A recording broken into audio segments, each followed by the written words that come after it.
and some guerrilla marketing tactics to grow my poop scooping business. Going up to a bunch of people and asking them to help me choose a logo. So far, not one person has blown me off. Everyone has chosen this logo so far. I've asked about 5 people. Also worth noting that every single person I've asked so far has asked for more information and asked for a business card. One interaction I had was pretty interesting. I pretty much just walk up to anybody I see that looks like they may be open to a conversation. I skip over people if they're like on a phone call or if they just look busy or look like they don't want to be bothered. So I walked right by one of these guys sitting on a bench who was just he was just looking at his phone.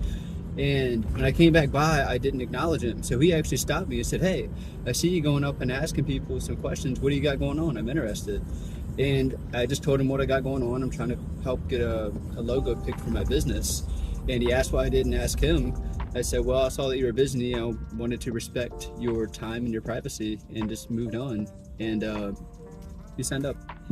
And to be completely honest, I kind of had a lot of confidence going into this because I've already done this with the shoe project. I probably walked up to a couple hundred people about the shoe project, helped me pick a logo, and that's probably how I got about 400 or 500 pairs of shoes in the past. So I know this works. The reason I think it works a whole lot better than just passing out flyers or just trying to get people to sign up for your business is because you're really just asking people for feedback.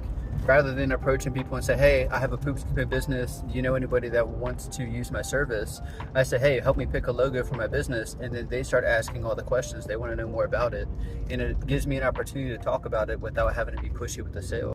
So now that I've figured out exactly what I want to say, now I'm going to start nailing down the demographics. So I'm going to start going to wealthy neighborhoods. I'm going to go to the dog parks in those neighborhoods, and I'm going to ask for feedback. So I could have done a little bit more research about the demographics because I realized that people that live in nice neighborhoods usually go to work in the day. So that's why there's nobody in this park. 2 years ago when I first started, I actually came to this neighborhood. So I had this sign right here. It says, never pick up poop again, the poop pros, or the free service visit. I learned a lot from this interaction. So I went in the park right over there, and I put the sign right in the middle of the dog park, and I didn't say a word to anybody. I just put the sign up and I started picking up dog shit. And as I was looking up, every single person in this entire dog park was looking at my sign without me saying a word.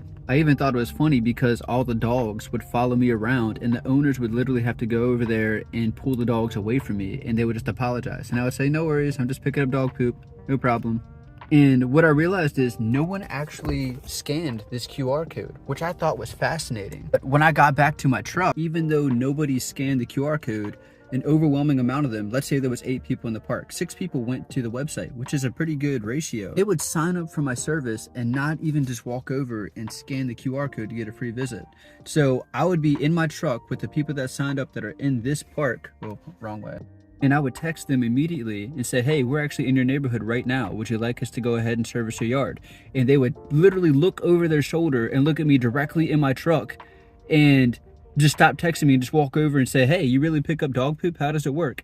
And I just say, yeah, we go to your yard, we pick up the dog shit, we take it with us, and we leave. And they would literally have me follow them back to their house and immediately start a routine service. And that's how I got a handful of my clients.